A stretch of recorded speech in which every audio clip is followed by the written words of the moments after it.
Shalom saudara kasih dalam Tuhan, jumpa lagi bersama saya di Bagi-Bagi Cerita Sejarah Alkitab. Ceritakan sejarah Alkitab secara ringkas dan sederhana. Pada kesempatan ini saya akan bercerita tentang penulis Injil Lukas. Dan pelajaran hari ini sangat menarik. Saya berharap saudara menontonnya sampai selesai. Mari kita langsung mendengarkan kisah tentang penulis Injil Lukas ini. Nah, saya sudah mempersiapkan slide buat saudara. Jadi tanggal penulisan dari Injil Lukas ini diperkirakan tahun 60 sampai 63 Masehi.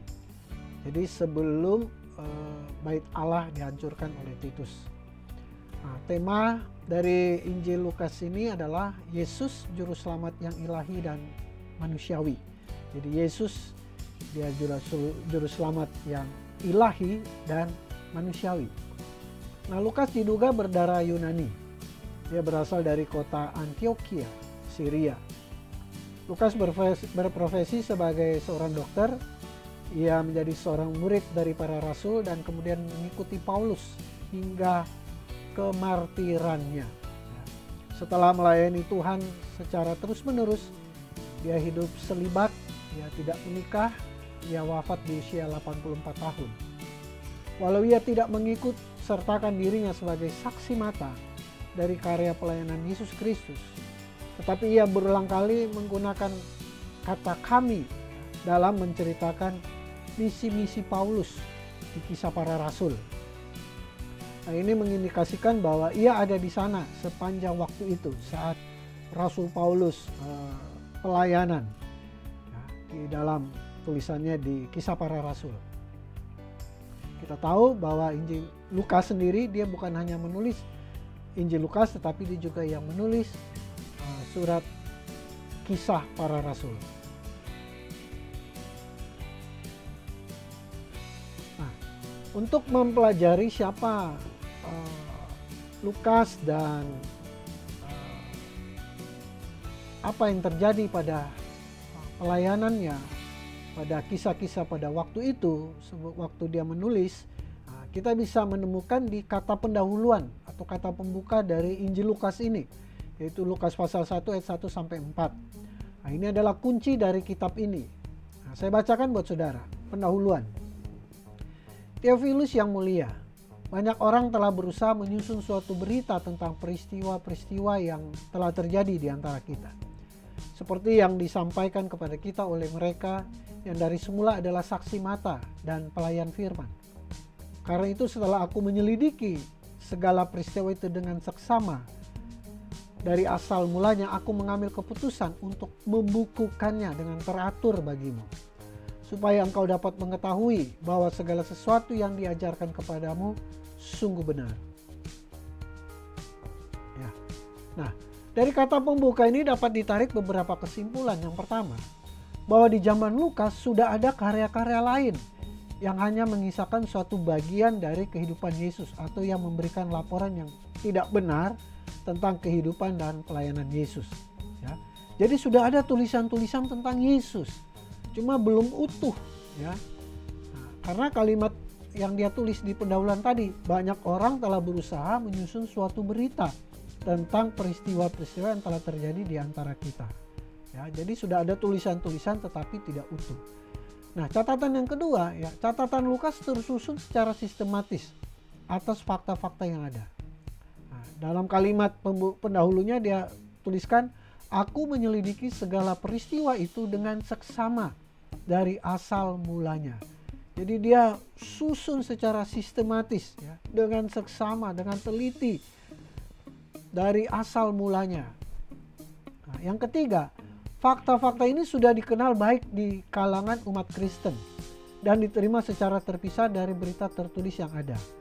Karena ada kalimat pendahulunya dari Lukas ini, telah terjadi di antara kita.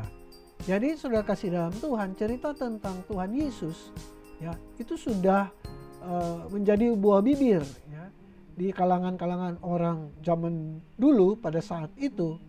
Ya, karena seperti yang dituliskan oleh Lukas bahwa telah terjadi di antara kita. Banyak orang sudah menulis peristiwa-peristiwa. Jadi memang sudah ada cerita dari mulut ke mulut tentang Yesus. Hanya saja belum ada mungkin ya belum ada tulisan yang secara utuh kisah tentang Yesus mulai dari kelahiran sampai dia naik ke surga. Nah, Lukas mempunyai kemampuan yang sama baiknya dengan yang lainnya untuk membuat laporan atas tanggung jawabnya sendiri ya. Karena kalimat "karena itu aku mengambil keputusan untuk membukukannya dengan teratur bagimu". Jadi dia benar-benar bertanggung jawab ya, bahwa dia akan menyusun ini benar-benar sangat teratur ya. Injil Lukas itu. Nah, laporan Lukas berasal dari sumber resmi yang dapat dipercaya. Nah, karena ada kalimat yang dari semula adalah saksi mata dan pelayan firman. Jadi dia kumpulkan ini bahan-bahan tulisannya dia itu dari saksi mata dan pelayan-pelayan firman, penginjil-penginjil, para rasul. Jadi dia menulis dari sumber yang resmi meskipun dia tidak berada bersama-sama dengan Yesus waktu pelayanan, tetapi dia menulis berdasarkan saksi mata. Karena kita tahu para murid, para rasul itu mereka nelayan ya, sebagian besar mereka bukan penulis, bukan ahli sastra. Tetapi Lukas ini seorang dokter, dia seorang intelektual ya, orang yang studi kedokteran. Kemudian Lukas mengenal baik fakta-fakta itu, baik melalui pengamatan atau penyelidikan. Dan ia hidup sejaman dengan kegiatan utama dalam kisahnya. Ia berada dengan mereka yang menyaksikannya ya. Karena ada kalimat "setelah aku menyelidiki segala peristiwa itu dengan seksama dari asal mulanya". Jadi membuktikan bahwa dia hidup sejaman dengan mereka yang bercerita ya, yang orang pertama yang menyaksikan hidup bersama-sama dengan Tuhan Yesus. Kemudian pengetahuan Lukas meliputi semua fakta penting. Injilnya mengandung banyak keterangan yang tidak terdapat dalam Injil lainnya.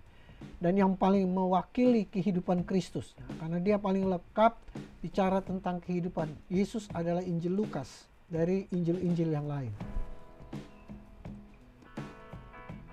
Nah, Lukas mempunyai kemampuan untuk menulis dengan benar dan dalam urutan yang logis. Karena dia tulis untuk membukukannya dengan teratur. Nah, kemudian tulisan Lukas ditujukan kepada Theophilus. Nah, Theophilus itu dia mengandung makna kekasih Tuhan atau dikasihi Tuhan. Nah, di sini ada dua pendapat, saudara. Ada yang berkata bahwa Theophilus ini seorang bangsawan berketurunan Yunani, tapi yang percaya Yesus. Tetapi ada yang berpendapat Theophilus ini hanya istilah, ya. Kekasih Tuhan, dikasihi Tuhan, seperti saya menyapa saudara, saudara yang dikasihi Tuhan. Ya, itu kata sapaan. Jadi mungkin ini kata sebagai simbol dari orang-orang percaya, karena mungkin di zaman itu ya, orang Kristen pun di zaman Kekaisaran Nero ya, itu sangat dimusuhi dan mereka dicari-cari karena mereka dijadikan kambing hitam oleh Nero sebagai akibat terbakarnya kota Roma ya. Jadi mungkin saja Lukas menggunakan istilah Theophilus, tapi ini sebenarnya buat kepada orang percaya, orang yang dikasihi Tuhan. Nah, kemudian Theophilus sudah pernah diberitahu secara lisan tentang Kristus. Nah, tujuan Lukas adalah untuk memberi pengetahuan yang lengkap tentang kebenaran kepada Theophilus ya, pada orang-orang yang dikasihi Tuhan, atau bisa saja oknum ya, karena ini masih belum jelas. Nah, tujuan Lukas menulis Injil ini kepada orang-orang yang bukan Yahudi, guna menyediakan suatu catatan yang lengkap dan cermat tentang segala sesuatu yang dikerjakan dan diajarkan Yesus sampai pada hari ia terangkat ke surga ya. Kepada orang yang bukan Yahudi, dan dia mau memberi kontribusi, menulis secara lengkap kepada mereka yang bukan Yahudi ya, perihal tentang pelayanan Tuhan Yesus. Dan Lukas yang menulis dengan ilham Roh Kudus menginginkan agar Theophilus dan para petobat Yunani bukan Yahudi ya, serta orang-orang lain yang ingin mengetahui kebenaran akan mengetahui dengan pasti kebenaran yang tepat yang telah diajarkan kepada mereka secara lisan. Nah, kenyataan bahwa tulisan Lukas ini ditujukan pada orang yang bukan Yahudi tampak dengan jelas di seluruh kitab Injil ini. Misalnya ia merunut silsilah Yesus sebagai manusia sampai kepada Adam, dan dia tidak hanya sampai kepada Abraham, karena dia bukan orang Yahudi. Karena ini dia bukan orang Yahudi, jadi dia bercerita tentang Yesus adalah dia juga manusia keturunan Adam. Nah, lanjut bahwa Injil Lukas mulai dengan kisah masa bayi yang paling lengkap dan satu-satunya pandangan sekilas dalam Injil ini yang mengenai para pra-remaja Yesus. Ya, sempat menuliskan tentang masa kanak-kanak Yesus ya. Yang kedua, setelah menceritakan pelayanan Yohanes Pembaptis dan memberitakan silsilah Yesus, Lukas membagi pelayanan Yesus ke dalam 3 bagian ya. Yang pertama, pelayanannya di Galilea dan sekitarnya, kemudian pelayanannya pada perjalanan terakhir ke Yerusalem, dan minggu-minggu terakhirnya di Yerusalem, minggu-minggu terakhir Yesus. Nah, fokus utama Injil ini adalah pengajaran dan perumpamaan Yesus selama pelayanan yang luas dalam perjalanannya ke Yerusalem. Itu fokus dari Injil Lukas, pengajaran dan perumpamaan-perumpamaan. Ciri khas dari Injil Lukas ini adalah Injil yang terlengkap catatannya mengenai peristiwa di dalam kehidupan Yesus. Karena menjelang kelahiran, bahkan dari sebelum Yesus lahir ya, sampai kenaikan. Ini kitab yang terpanjang di dalam kitab PB yang bercerita tentang Yesus. Kitab ini mempunyai kesusahan yang terbaik dari semua Injil, karena menunjukkan gaya penulisan dan isi yang luar biasa, kosakata kaya dan penguasaan bahasa Yunani yang lebih baik dari penulis-penulis Injil yang lain. Ciri khas yang ketiga, Lukas menekankan cakupan universal dari Injil, bahwa Yesus datang untuk membawa keselamatan bagi semua orang, ya. Baik orang Yahudi maupun orang bukan Yahudi. Jadi dia menekankan pada bahwa kedatangan Yesus itu secara universal, bukan hanya kepada orang Yahudi saja, tetapi orang yang bukan Yahudi juga. Yang keempat, perhatian Yesus terhadap orang yang serba kekurangan sangat ditekankan dalam Injil Lukas, termasuk para wanita, anak-anak, orang miskin, dan kelompok yang dianggap sampah masyarakat ya, ditonjolkan oleh Injil Lukas. Bagi kaum wanita ya, dan wanita biasanya pada zaman itu dianggap kelas yang rendah ya dibandingkan laki-laki. Nah, Injil Lukas menekankan kehidupan doa Yesus dan pengajarannya mengenai doa. Gelar yang terutama untuk Yesus dalam kitab ini adalah anak manusia.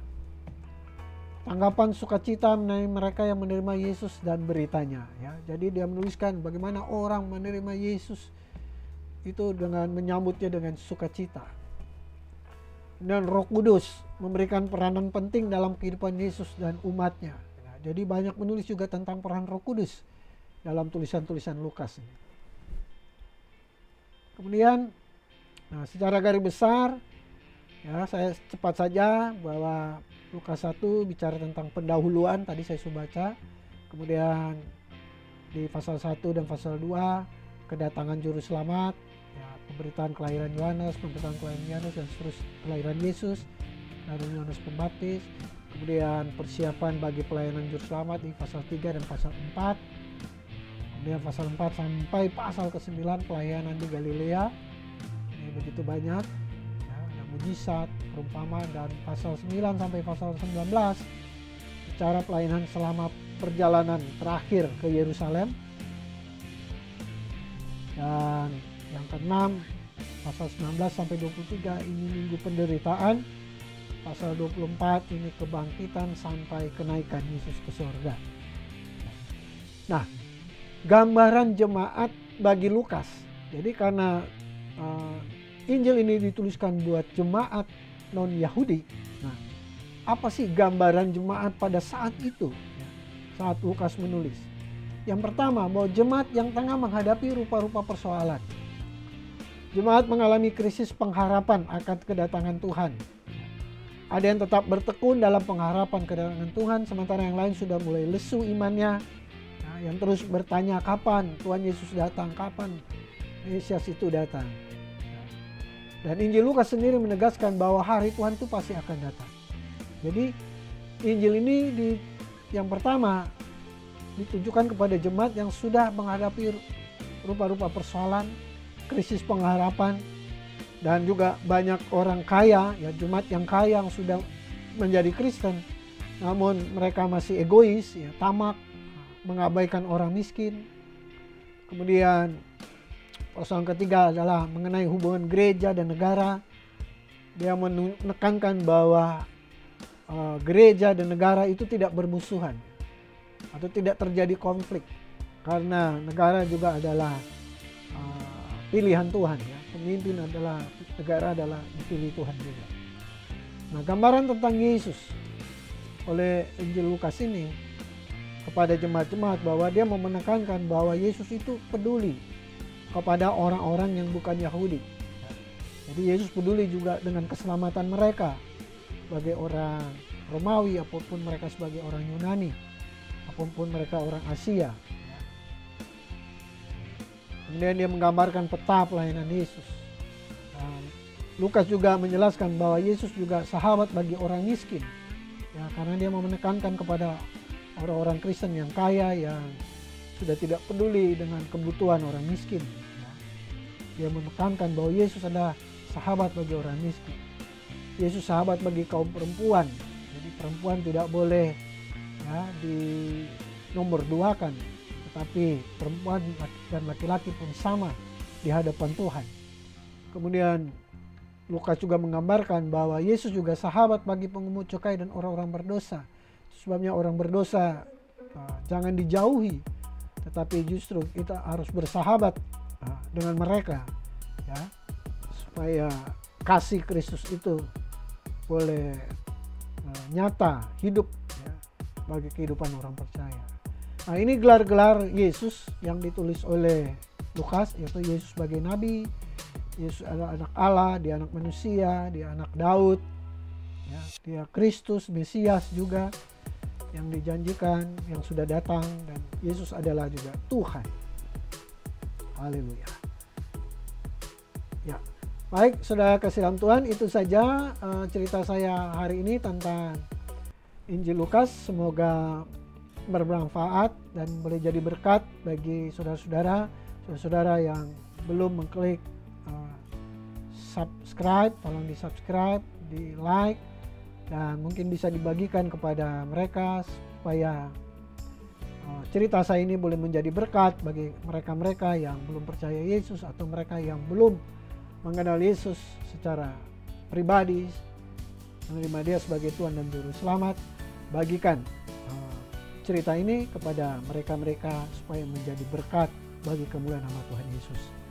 Dan pesan saya terakhir, karena ini suatu pelajaran, ingat bahwa mencintai Yesus itu jauh lebih penting dari ilmu pengetahuan apapun. Apapun saudara boleh belajar ilmu pengetahuan apapun, tapi nomor satu, kita harus mencintai Yesus. Itu lebih daripada segalanya. Amin. Haleluya. Tuhan Yesus memberkati.